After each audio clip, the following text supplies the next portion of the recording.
আমরা এখন যেখান দিয়ে যাচ্ছি অনেকটা জঙ্গল সাফারির মতো লাগছে এবং চারিদিকটা মানে কিরকম একটা ভয়ের পরিবেশ সৃষ্টি হয়ে রয়েছে। আপনাদেরকে যদি দেখাতে পারি, এই দিকটা দেখুন পুরো ওপেন ফরেস্ট, আর এই সাইডটা হচ্ছে ওয়াইল্ড লাইফ স্যাংচুয়ারি। পুরো আমরা প্রায় 1 ঘন্টার ওপরে হাঁটছি, দুজনেরই অবস্থা খুব খারাপ, একদম ঘেমে নিয়ে একসা, দুজনকেই বুঝতে পারছেন একটা লোক নেই।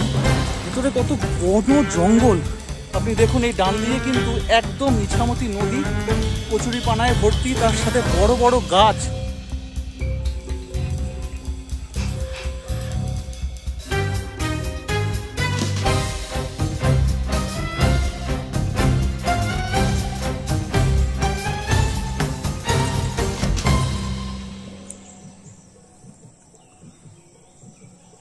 এটা ওই আকাশ ভরা সূর্য তারা, বিশ্ব ভরা প্রাণ, তাহারই মাঝখানে আমরা দুটি প্রাণ।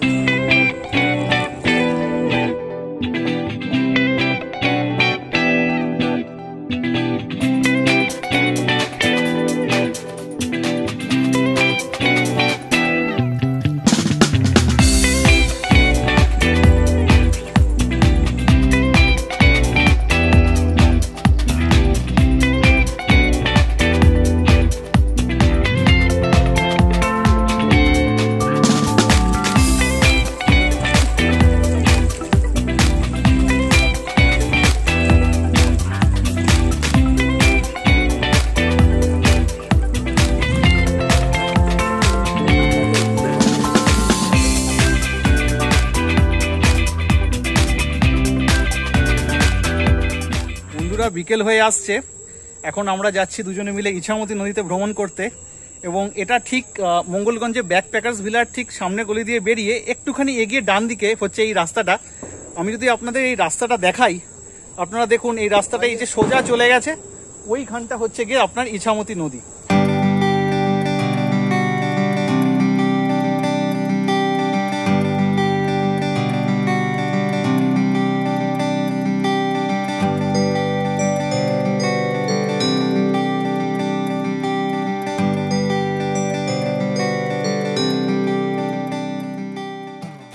বন্ধুরা, এখন আমরা রয়েছি কিন্তু ইছামতি নদীর ওপরে, এবং এই ইছামতি নদীতে কিন্তু আমরা নৌকা বিহারে বেরিয়েছি আজকে সন্ধ্যেবেলা। একদম সামনে রয়েছে রবি, মাঝখানে অনির্বাণ, আর শেষে আমি।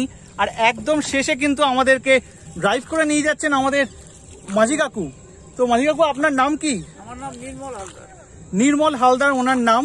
এবং আপনারা দেখছেন কত সুন্দর, আমরা কিন্তু এখন সম্পূর্ণ ইছামতি নদীর মাঝখানে রয়েছি। ওই সাইডে কিন্তু আমাদের ব্যাকপ্যাকার্স ক্যাম্প, এবং যদি আমি উল্টো দিকটা আপনাকে দেখাতে পারি, এই দিকটা কিন্তু পারমাদান ফরেস্ট, সেই পারমাদান ফরেস্ট যেটা কিন্তু সম্পূর্ণ বিখ্যাত এবং বিভূতিভূষণ অভয়ারণ্য নামে পরিচিত। এখানে কিন্তু আমরা জানি যে প্রায় 200-র বেশি প্রাণী থাকে এরকম জায়গায়।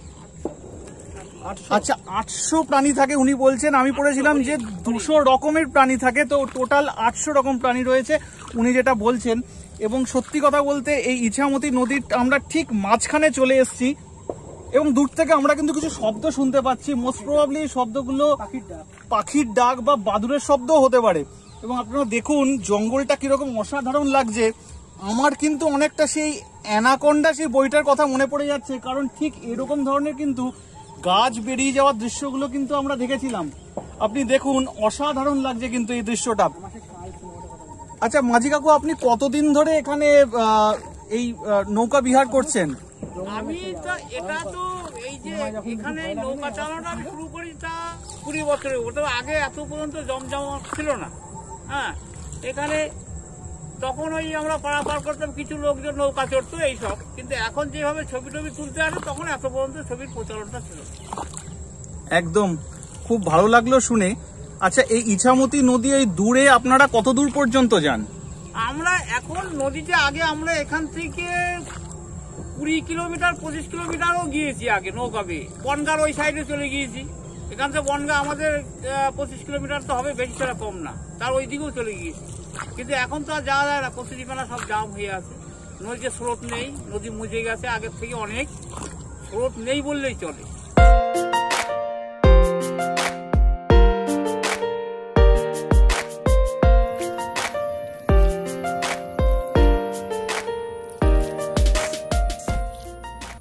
আচ্ছা, এই আমরা ডান দিকে দেখতে পাচ্ছি পারমাদান ফরেস্ট, এটা সম্বন্ধে আপনি কিছু বলতে পারবেন?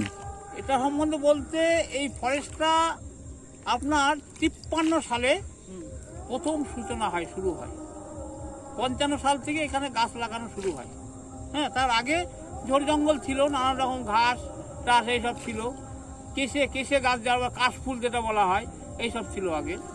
তারপরে বাগান লাগানোর পর আপনার এখানে হরিণ নিয়ে এসেছে আপনার ওই 70 সালের, হয় কিছু আগে নাই কিছু পরে, অত তো আমরা ঠিক মতো বলতে পারবো না। তারপরের থেকে এখন হরিণ যা আছে এখানে প্রায় 800 হরিণ এখানে আছে। 300 একর জমির উপর এই ফরেস্টটা।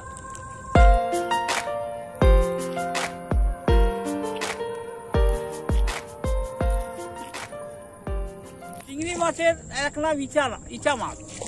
ওই ইচা মাছের থেকে এটাকে ইছামতি নদী বলা হয়। প্রচুর পরিমাণে এতে চিংড়ি মাছ আগে হতো।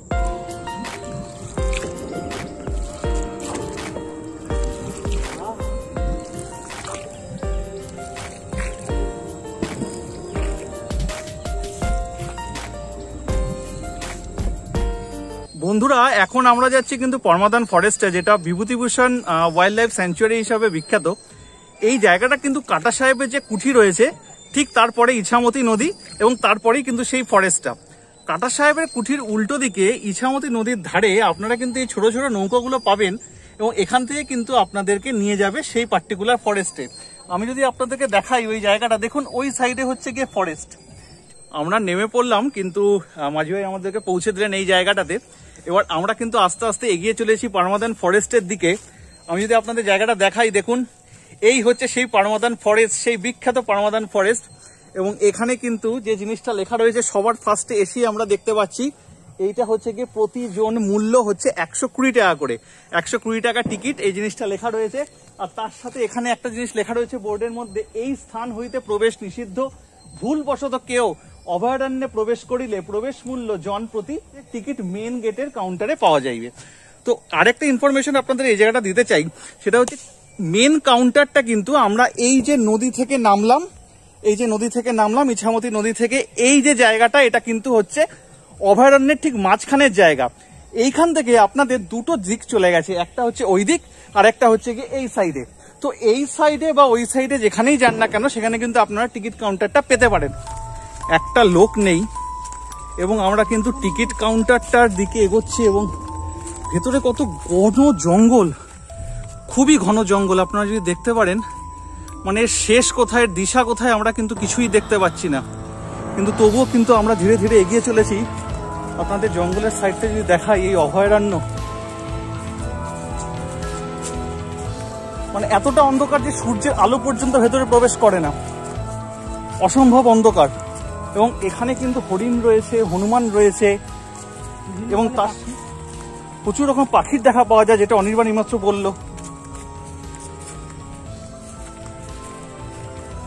এই দেখুন কত বড় বড় গাছ এই অভয়ারণ্যের মধ্যে।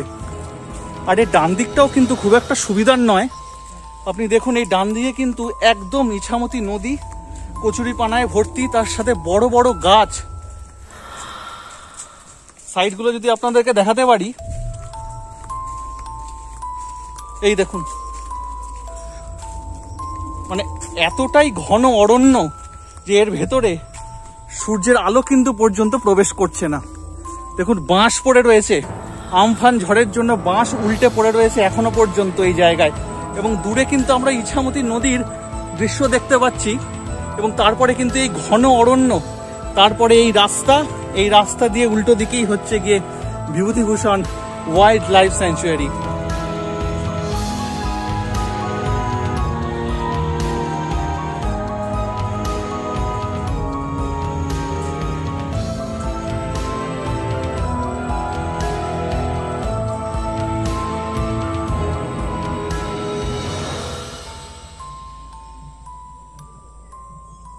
ওয়াইল্ড লাইফ স্যাংচুয়ারিতে চলার পথে আমাদের কিন্তু একটি জুয়ের দেখা হলো।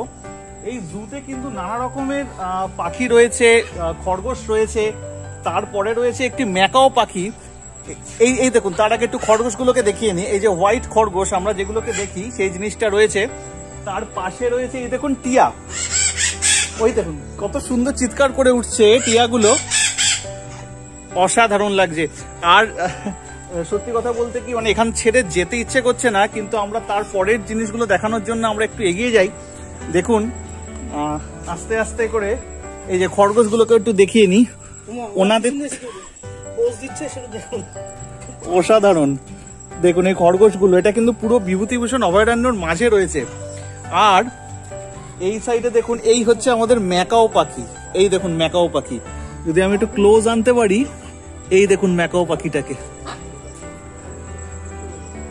এই দেখুন, এই দেখুন ম্যাকাও পাখি। আচ্ছা, এইটা দেখানোর পর দেখুন এখানেও কিন্তু কিছু খরগোশ রয়েছে যে এই জায়গাটাতে। আর এখান থেকে ঘুরে কিন্তু আরেকটি জায়গা রয়েছে যেখানে কিন্তু আমরা সাদা ময়ূরের দেখা পাই। তো সাদা ময়ূর এত সুন্দর লাগছে, আপনাদেরকে কি বলবো। এই দেখুন, এই দেখুন সাদা ময়ূরটি কত অসাধারণ লাগছে। এবং তার পাশে কিন্তু আপনারা দেখতে পারেন, দেখুন একটি ছোট্ট কাঠবেড়ালি কিন্তু। আর এই দেখুন সাদা ময়ূরটি কত সুন্দর লাগছে দেখতে।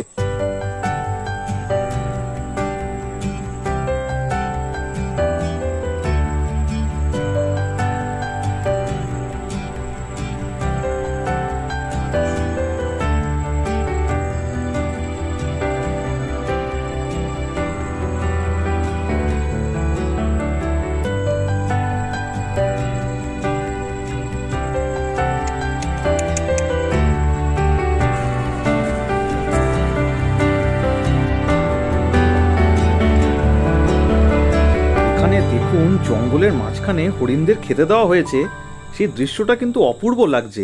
হরিণগুলোর কত বড় বড় শিং। জঙ্গলের পথে যেতে যেতে হঠাৎ করে আমরা দর্শন পেলাম এই ফরেস্ট বাংলোর। দেখুন কত মানে জঙ্গলের কত কাছে ইয়ের বাংলোটা। এই যে আমাদের জঙ্গলটা একবার দেখে দাও না, এই যে দেখুন এইটা হচ্ছে জঙ্গল, তার মাঝে কিন্তু এই শুধু একটু রাস্তা, তার পাশেই রয়েছে কিন্তু এই ফরেস্ট বাংলো। এই জায়গাটা একটু দেখুন, এই জায়গাটা তারটা দেখুন যে কিরকম ভাবে দুমড়ে মুছড়ে গেছে, কিন্তু এখানে কিন্তু কোনো বড় গাছও নেই বা কিছুই নেই যে কিছু পড়ে গেছে, কিন্তু কেউ অদ্ভুত ভাবে জায়গাটা দেখে মনে হচ্ছে যেন সামথিং ইজ দেয়ার, কিছু যেন খুব আক্রোশে তাই তারের ওপর আক্রমণ করেছিল, জানি না কি জিনিসটা। কিন্তু দেখুন লোহার অত বড় শক্ত রড সেটা পর্যন্ত বেঁকে গেছে। কি ছিল ওখানে, কি হতে পারে অরিন্দম, তোমার কি মনে হয়? আমার মনে হয় এই আমফান ঝড়ের জন্য কিছু একটা হয়ে থাকতে পারে, অথবা কোনো বিশাল বন্যপ্রাণীর আক্রমণ। আমারও সেরকমই মনে হচ্ছে। এই জায়গাটা দেখে অনেকটা মনে হচ্ছে না সেই যখন প্রথম ওই অ্যানাকন্ডা ওটা স্টার্ট হয়েছিল, ঠিক এইরকম জল, এবং জলের মধ্যে কিন্তু এই গাছটা পড়ে রয়েছে। যদি আমরা দেখাতে পারি, গভীর অরণ্য, অসাধারণ দৃশ্য। অসাধারণ, ঠিক বলেছো তুমি, আমারও ঠিক ওই সেই পুরনো স্মৃতিটা মনে পড়ে যাচ্ছে এই সিনেমা। পুরো আমরা প্রায় 1 ঘন্টার ওপরে হাঁটছি, সেখানে সেই যে নেমেছিলাম মাঝি ভাইয়ের কাছ থেকে, সেখান থেকে পুরো রাউন্ড হয়ে অভয়ারণ্যের পাশ দিয়ে এসে প্রায় 1 ঘন্টা হাঁটছি। কিন্তু আমরা দুজনেরই অবস্থা খুব খারাপ, একদম ঘেমে নিয়ে একসা, দুজনকেই বুঝতে পারছেন। তো আপনাদের জন্য কিন্তু আমরা এই জায়গাটা খুব ভালোভাবে দেখানোর চেষ্টা করছি। তো ভিডিওটা ভালো লাগলে অবশ্যই কিন্তু লাইক, শেয়ার আর সাবস্ক্রাইব করতে ভুলবেন না। এতে কিন্তু আমরা মোটিভেশন পাই এবং আপনাদের আরো নতুন নতুন জায়গা খুব সুন্দরভাবে দেখাতে পারি।